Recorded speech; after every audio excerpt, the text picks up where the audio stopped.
ये बात कह चुका हूं कि रूबिका लियाकत की संस्थानिक मनोज भैया, मनोज भैया मजबूरी है कि वो सरकार की चारण चंपना करेंगी। ना उधर मत जाइए, मैं कह रही हूं सुप्रीम कोर्ट, मैं अपने फैक्ट्स पे गड़बड़ नहीं जा रही हूं, दुराचार का, अन्याय का रूबिका लियाकत प्रतिकार नहीं कर सकती। ना आप मेरी बात सुनिए। सुप्रीम कोर्ट, अच्छा सुप्रीम कोर्ट चरण वंदना कर रहा है चाहिए।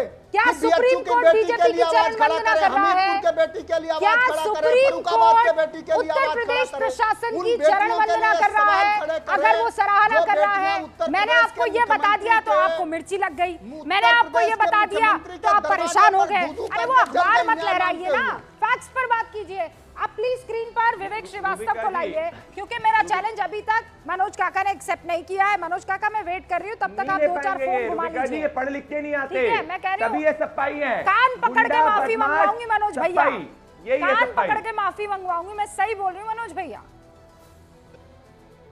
ऑर्डर कॉपी आपके मांगने वाले लोग कहाँ हैं? माफी आपको मांगनी पड़ेगी। माफी के लिए आप रूबिका तैयार रहिए कि माफी आपको मांगनी पड़ेगी। एक शब्द भी अगर आपने सरकार के खिलाफ बोल दिया तो आपको माफी मांगनी पड़ेगी। हमें किस बात की माफी? Don't generalise. सच कहने का माफी ऑर्डर के पॉइंट नंबर 4 में जो अब सरकार ने लिखा है, आप तैयार रहिएगा मनोज जी।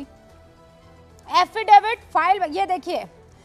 अरे मैं हमेशा वी अप्रिशिएट, ना आप नहीं।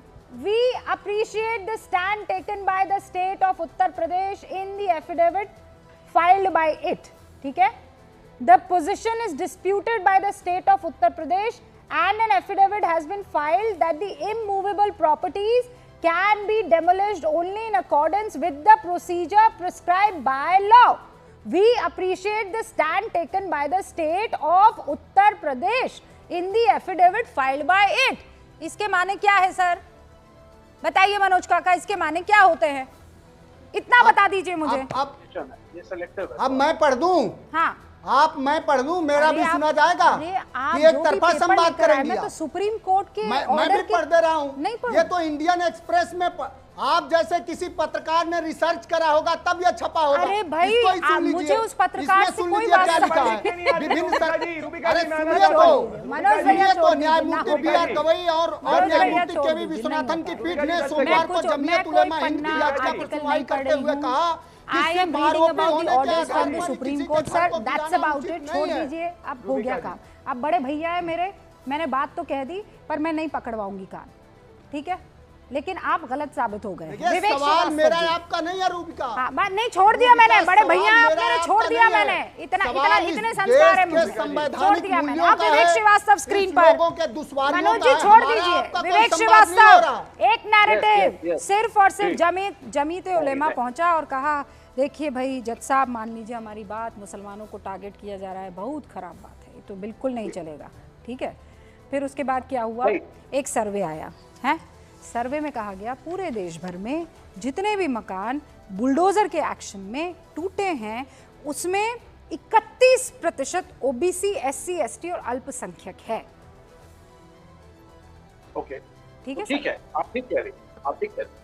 अब मैं इसमें ऐड करता हूँ वो जो लाइन जो आपने कोट करी, हम वहां के डिस्कशन की शुरुआत करते हैं। पहली चीज, सुप्रीम कोर्ट ने इस बात को कहा कि अगर इलीगल कंस्ट्रक्शन कहीं भी हो रहे हैं उनको बुलडोज करके तोड़ना सही है, whatever be the government, whatever be the state. ये एक एंडोर्समेंट है और हम इस सबसे एग्री करते हैं। लेकिन अब मैं इसको जहांगीरपुरी के कंटेक्स्ट में बोलूंगा जहाँ पे दंगे हुए थे दिल्ली।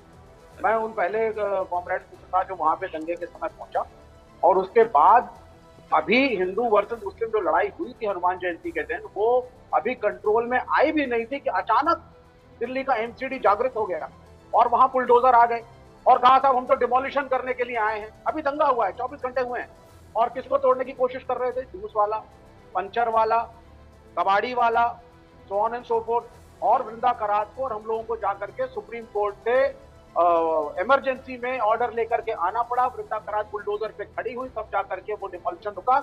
एक जूस वाले की दुकान टूटी।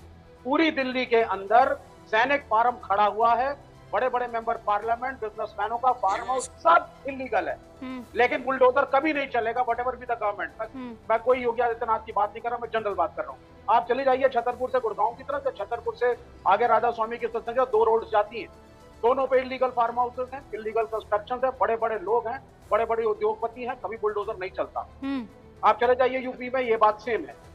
लेकिन प्रॉब्लम क्या है, बुलडोजर जब चलता है तो बाबा का बुलडोजर एक हेरोइज्म का प्रतीक बन गया था। इसको कहा गया था बाबा का बुलडोजर। पहले आपने स्लॉटर हाउसेस को अटैक किया, जैसे योगी आदित्यनाथ सबसे पहले सत्ता में आए, इन्होंने कहा साहब illegal slaughter houses, illegal slaughtering this should be stop. बहुत अच्छी बात है। हाँ। लेकिन करा क्या गया रूबिका, करा क्या गया? किसी की दीवार थोड़ी छोटी रह गई, किसी की खिड़की में अभी एक कोई गैप बाकी है। मतलब विदाउट इवन सीइंग क्या क्या फॉल्ट है, आप बाकी इंडस्ट्रीज में, बाकी इंडस्ट्रियल हाउस ओके आनंद विजय जी, आप नहीं उसको करते। विवेक जी कह रहे हैं बुलडोजर जो है वो बड़ा दुख दीना सर, ठीक है, वो बहुत चालू किस्म की मशीन है जो सिर्फ और सिर्फ उस तरफ मुड़ती है जिनसे, चाहे वो योगी आदित्यनाथ हो कि भारतीय जनता पार्टी द्वारा शासित राज्य हो, जिनसे बीजेपी को परेशानी होती है, वहां अपना बुलडोजर पहुंचा देते हैं। विकास दुबे से बीजेपी को परेशानी थी क्या विक्रू कांड में? विकास दुबे का घर गिराया गया था या नहीं गिराया गया था? मेरठ में किसी एक हिंदू का भी घर गिराया गया था, नाम भूल गया, गुर्जर समुदाय थे, आते थे, क्या उससे बीजेपी को परेशानी थी? और ऐसे दसियों दर्जनों केस हैं विवेक श्रीवास्तव जी। दरअसल होता क्या, जब मैं अभी बहस सुन रहा था तो मुझे अरुण जेटली की एक पंक्ति याद आ रही थी कि if you have the fact bank the fact and if you have the fiction bank the table. तो अगर आपके पास फैक्ट है तो फैक्ट पर बात करिए ना, आप तो टेबल में जा रहे हैं। मैं सिर्फ इतना कह रहा हूँ कि फैक्ट पे रहिए प्रभु, और फैक्ट पे रहेंगे तो बात अच्छी होगी। सर फैक्ट बिल्कुल है, फलाना रेपिस्ट था तो हमने बुलडोजर भेजा, आप वेट कर रहे थे। सर आप बोल रहे थे तो मैं चुपचाप आपको सुन रहा था, अगर आप भी थोड़ी देर मुझे चुन रहे हैं। विवेक जी पूरा मौका दिया ना मैंने, अब I give you enough time ना, अब काउंटर करने का मौका। मैं सिर्फ यही कह रहा हूँ रूबिका जी, जो अभी आपको कहा जा रहा था व्हाट्सएप यूनिवर्सिटी का ज्ञान पढ़ के आती है, दरअसल इकोसिस्टम ने सुप्रीम कोर्ट के फैसले के बाद एक ऐसा माहौल तैयार किया कि सुप्रीम कोर्ट ने बुलडोजर की गतिविधियों पर रोक लगा दी है और उसे रोक दिया है, जबकि सुप्रीम कोर्ट के किसी डिसीजन में ऐसा नहीं कहा गया है कि अवैध निर्माण पर रोक लगाई जाएगी। अवैध निर्माण को गिराने पर कभी भी, क्योंकि कानून सम्मत, और आज पांच योगी आदित्यनाथ ने यह भी कहा कि दिल और दिमाग दोनों होने चाहिए। सचमुच ठीक कहा उन्होंने, दिमाग होगा तभी कानून का सहारा लेंगे और दिल होगा तभी मजबूती से आप अवैध निर्माण को ध्वस्त करेंगे। विवेक जी ठीक कह रहे थे, जिन इलाकों का इन्होंने नाम लिया उन इलाकों में अवैध निर्माण आज थोड़ी ना हुआ है, वो तो 70-75 साल से चल रहा है, और वहां किन किन के फार्म हाउस है अगर आप नाम बता देते तो बड़ा ज्यादा अच्छा होता। तो मैं सिर्फ ये कह रहा हूँ कि बुलडोजर की जो राजनीति हो रही है बिल्कुल ठीक हो रही है। आज जिस तरह से अपराधियों में एक भय व्याप्त हुआ है कि वो अगर कोई गलत काम करेंगे तो, और आप जो आंकड़े दे रही थी रूबिका जी, उन आंकड़ों से ये स्थापित भी हो रहा है कि उत्तर प्रदेश में कम से कम कानून का राज, देखिए सत्ता तो हनक से ही चलती है। और आज तो अखिलेश जी ने भी बुलडोजर की बात कर दी। अखिलेश जी ने भी कहा कि 2027 में जब हम चुनाव जीतेंगे तो हमारा बुलडोजर का रुख गोरखपुर की तरफ हो जाएगा। वो तो हमेशा से होता रहा है। 2007 में भी जब मुलायम सिंह यादव उत्तर प्रदेश के मुख्यमंत्री थे तो जनवरी में 28 फरवरी को योगी आदित्यनाथ को गिरफ्तार कर लिया गया था और 11 दिन उनको जेल में रखा गया था। तब भी बुलडोजर चलाई गई थी, तब भी